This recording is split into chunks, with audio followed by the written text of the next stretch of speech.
performing states.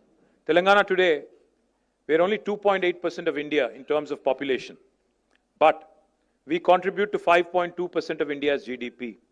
So we are literally punching double our weight.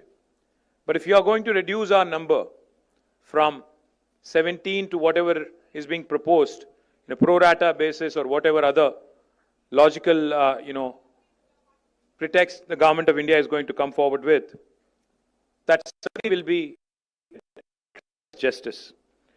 Let me also remind the union government that this is not an imbalance, but it is a fundamental inequity. Because political and fiscal centralization, is not going to help India emerge a superpower.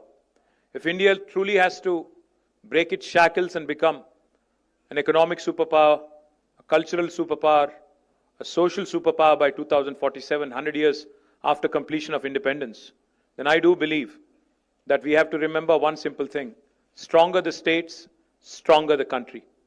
Cooperative federalism should be the order of the day, not coercive federalism. Cooperative federalism will make India a superpower, not coercive federalism. The union government should play the role of a big brother. The union government should play the role of a big brother, not become the big boss, dictating and making progressive states regret their progress. Let me also quickly say that if we do not speak now, some people are questioning why now, why the rush, the process has not begun, etc. The fact, unless you start championing the cause of the underdog, which in this case will be South India, I think we'll be doing a great disservice to our future generations. History will not forgive us if we don't speak up now. This is the time to speak, because discrimination against South Indian states is not new. Both national parties have done that in the past. I'm not going to elaborate on that. But now this seems to be adding insult to the injury. This proposed delimitation based on population seems to be adding insult to the injury. Let me just quickly quote a renowned jurist who said, "A true federation does not allow any region to dominate another, nor does it permit the dilution of democratic representation based on transient factors." If we don't approach this delimitation exercise cautiously, with caution, this could impact India's federal balance. I am an Indian. I love this country, and I truly cherish every minute of being an Indian. But I also do feel that a strong country, like I said, should also mean voice for the oppressed, voice for the marginalized, voice for everybody, irrespective of whether you're from Manipur or from Uttar Pradesh, irrespective of the size of the population in your respective state. India is not a collection of administrative units, but India is a pluralistic, ethno-linguistic union of states as enshrined in the Constitution. We are not against money being given to states. We are not against money being given to laggards. We are against hegemony. We are not against money being given to laggards. Let me remind you, I do understand that fiscal contribution alone cannot, determine how we should be moving forward. India's democracy should be built, we believe, as Bharat Rashtra Samiti, on progress, on governance and economic contribution, and not just population. Population alone cannot be the criteria for delimitation. A fair system should reward progress and encourage development. In fact, I'd go one step forward. It should empower those who are driving the growth, not silence them. If 19% of South of India, the southern Indian states, are contributing to 36% of India's GDP, will you cut down on representation and, dissent, cut down on the dissent and cut down on the dissenting voices? Is that the strategy of Government of India? Let me also add, there have been past experiences which have been bitter. So while Government of India, while the Union Home Minister says it would be pro rata, there would not be any reduction in seats in South of India, let me say one thing. No reduction in South of India, Southern Indian seats does not mean no increase in North Indian seats. Let me remind you that. There may not be a reduction in South India, but there is disproportionate increase in North Indian seats, which again will mean that essentially 4 or 5 states will determine the future of this country. Future politics, future policies, future fiscal devolutions, everything Future life of a citizen of India will be determined by 4 or 5 states, and that is certainly not acceptable. And why do we not have enough confidence in union government when it says pro rata? Because we've had bitter experiences. 11 years ago, when Telangana was formed as a state, we were promised by Indian Parliament that delimitation will happen within the state of Telangana. The number of assembly seats would increase from 119 to 153. But has it happened in 11 years? Despite it being an enactment of the Parliament? No. Why? Because it does not suit the BJP. It does not suit the union government. Where it suited them, they've done it. It suited them in J&K. It suited them in Assam. So they've done it there. But it doesn't suit them in Telangana and Andhra. So they don't do it here. That is exactly what we are apprehensive of.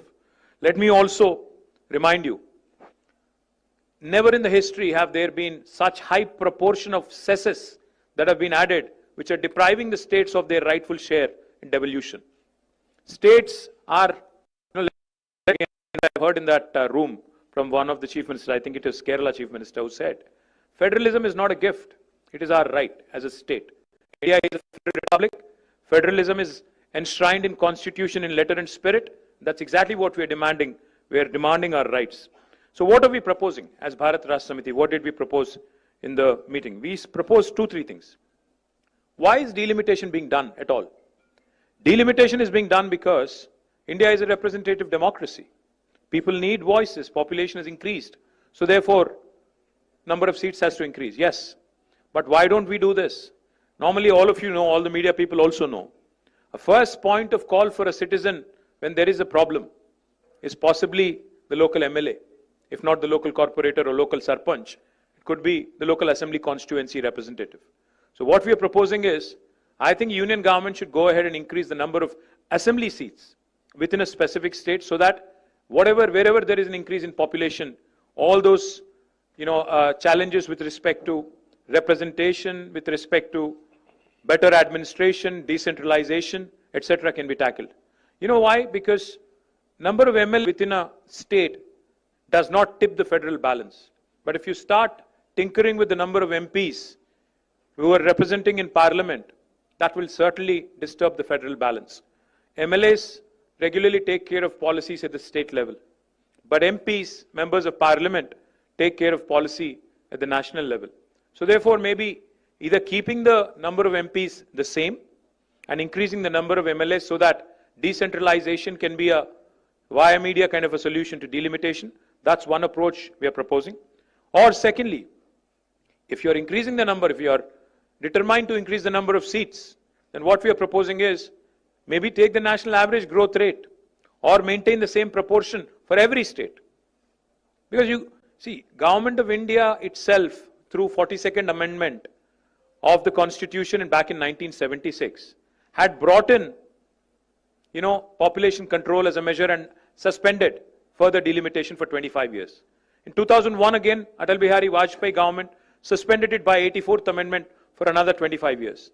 So for 50 years, we have not increased number of seats.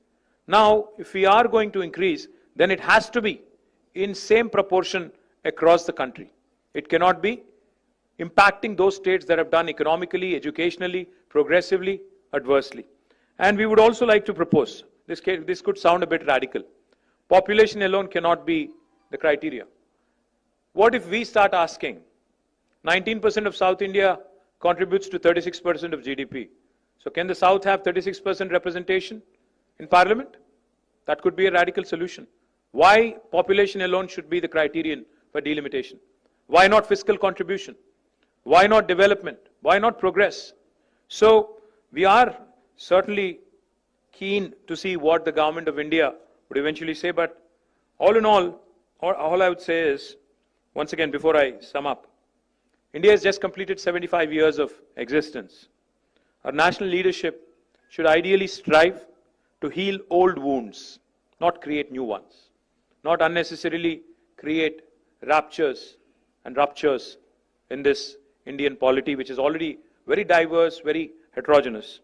As a renowned scholar and statesman once said, the federal structure of India must ensure that no state, however small or large, feels neglected in governments. You could be Manipur, you could be Uttar Pradesh, you should not feel neglected or you should not feel left out.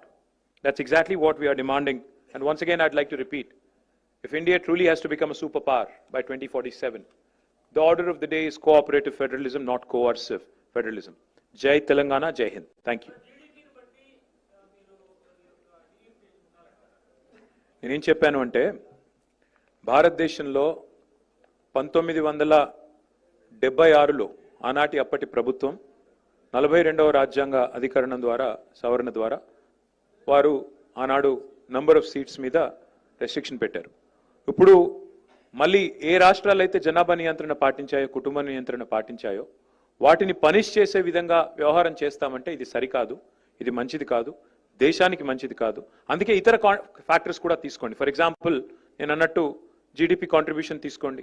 Telangana only 2.8% population భారతదేశంలో, కానీ GDP పరంగా చూస్తే మన contribution 5.1, 5.2%.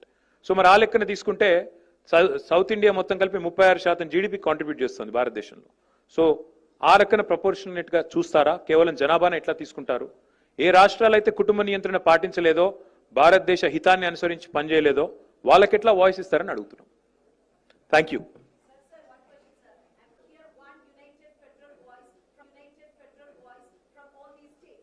Unfortunately, I think each of us is living in our own bubbles.